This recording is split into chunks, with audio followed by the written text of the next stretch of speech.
everyone, but I'm about to do a section of this seminar today for you, Dad. It's for your birthday. And I'm going to share with them some really personal things. I touched on them last night. I shared with everyone last night, Dad, that you're an author and that you have done something incredible for people. My dad started the Federal Witness Relocation Program. He's known as the father of that program. Now, when he started the program, he had a lot of people who thought, are you nuts? Are you crazy? Well, I'm going to tell you his favorite quote. And then you'll understand why he had a belief that he could do something that people thought was crazy. And his favorite quote is by St. Francis of Assisi. And it's, start by doing what's necessary, then what's possible. And suddenly you are doing the impossible. Let me say that again. Start by doing what's necessary, then what's possible. And suddenly you are doing the impossible. He did it. He saves lots of lives because of that program that he started earlier. Now, I want you to relate to that. It is necessary that each one of you go out there and share and help people feel good. That's why we're here on this earth. To not just do things for ourselves, but to make a difference. That's necessary. And later on, I'm going to teach you how to share 30 seconds or less. It's so possible for every one of you to do this with every single person. And then suddenly you're doing the impossible. Yes, Dad, you taught me that. I also shared last night with the managers, and I'm going to share a little more, about the time my dad came down with multiple sclerosis, but we didn't know at the time. And he thought the TV was blurred. We were watching a show called Get Smart. Thankfully, some of you knew that show last night, so I'm comfortable saying it today, because I'm dating myself. And he thought it was blurry. It wasn't blurry. He didn't believe it at first. He thought we should just fix the TV. He ended up in an ambulance. I thought my father was dying.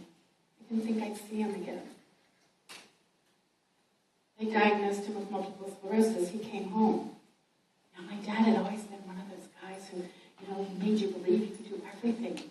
I watched him. He did incredible things. Even at 13, when he came down with this, I knew he did a lot of things that were incredible and believed in us and gave us all those things we needed to prepare us for life. And when my dad came home from the hospital, and I've never said this to him, but I sort of have. I'm being direct with him today.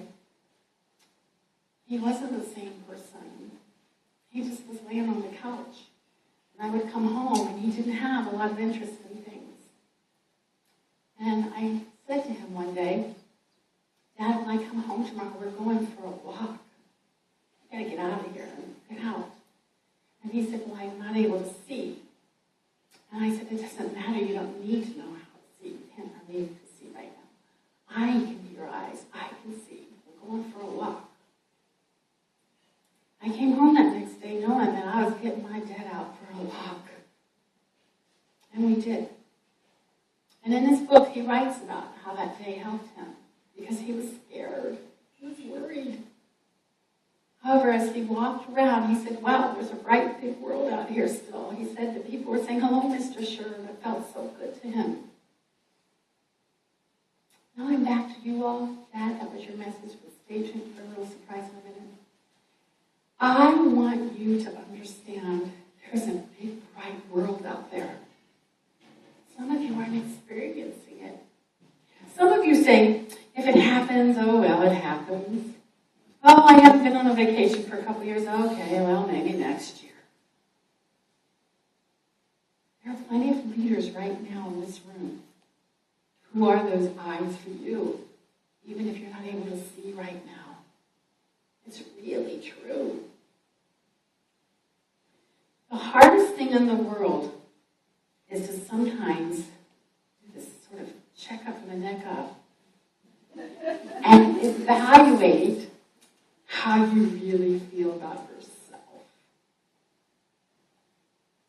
And when you say, I'm a wonderful human being who has been put on this earth, who wants to make a difference in people's lives, and I will do what it takes to do that. And me, Sophia, is my vehicle. You don't say I can't. You don't say I don't have time. You don't say I don't feel like like it, you choose to do it. You choose to do it. Well, back to my dad for just a second. Dad, I told everyone it was your birthday, and I wish I could have been there today. Or it was actually Tuesday, but not today. But we're celebrating it right today, because I know this is probably a dream for you come true, and I'm sure Mom's okay with it. But 100 women or more want to sing happy birthday to you. So are you all ready? Bob, can you help start it? Bob's our singer in our family. So let's sing happy birthday to my dad. His name is Gerald. Okay, ready? Happy birthday to you. Happy birthday to you.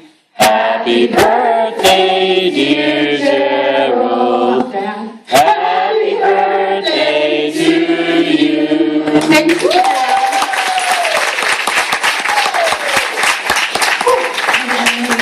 Without getting hysterical, but you know when you bite your cheeks and your tongues, it works. Okay. Okay. Now I'm going to talk about language. We've talked